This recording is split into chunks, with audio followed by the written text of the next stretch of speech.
सनातन धर्मियों में इतनी क्षमता थी सदगृहस्थों में, वो चाहे तो जगत जननी को जन्म दे सकती हैं, लाली बना सकती हैं, जगत पिता जगदीश्वर को लाला बना सकते हैं, पुत्र बना सकते हैं। भगवान शंकराचार्य, श्री रामानुजाचार्य, श्री मध्वाचार्य, श्री निम्बार्काचार्य आदि महापुरुषों को जन्म दे सकते हैं।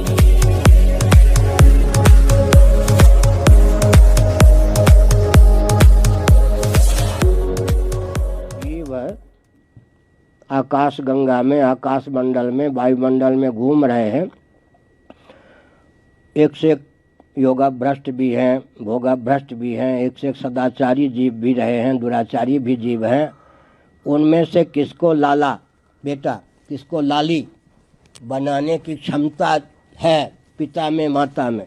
मनुष्यों की गाथा यह है कि जीव पहले पिता के गर्भ में आता है, फिर माता के गर्भ में। बात स्पष्ट है, या पहले पिता के गर्भ में आवेगा, फिर माता के गर्भ में, माता के गर्भ से बाहर आएगा। तो जिस कैपेसिटी क्षमता से संपन्न माता पिता होते हैं, उसी प्रकार के जीव को कर्षित करके लाला या लाली बनाने की उनमें क्षमता होती है। सनातन धर्मियों में इतनी क्षमता थी सदगृहस्थों में, वो चाहे तो जगत जननी को जन्म दे सकती हैं, लाली बना सकती हैं, जगत पिता जगदीश्वर को लाला बना सकते हैं, पुत्र बना सकते हैं। भगवान शंकराचार्य, श्री रामानुजाचार्य, श्री मध्वाचार्य, श्री निम्बार्काचार्य आदि महापुरुषों को जन्म दे सकते हैं। तो पहले जो व्यवस्था थी कि उत्तम से उत्तम जीव बन सके तो साक्षात जगदीश्वरी, साक्षात जगदीश्वर को कर्षित करके लाला लाली बनाओ, वो सब तो अब प्रकल्प है नहीं।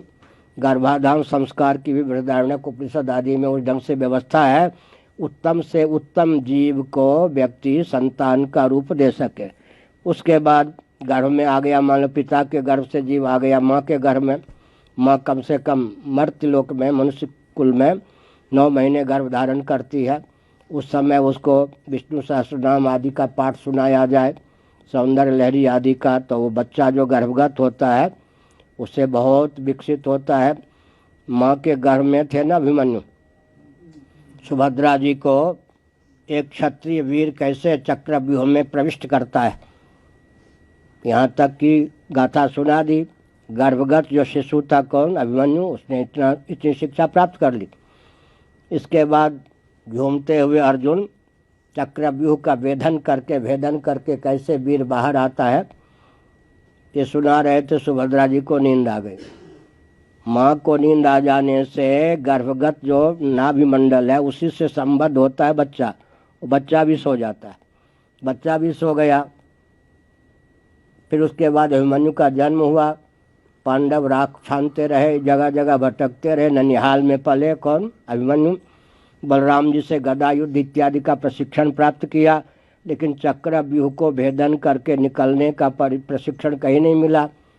उस त्रुटि के कारण ही महाभारत युद्ध में चक्रव्यूह में घुस तो गए, निकल नहीं पाए, मारे गए। तो हमने ये कहा, अच्छा प्रहलाद जी ने एक बार क्या हुआ, जो गुरु लोग थे संडामर्क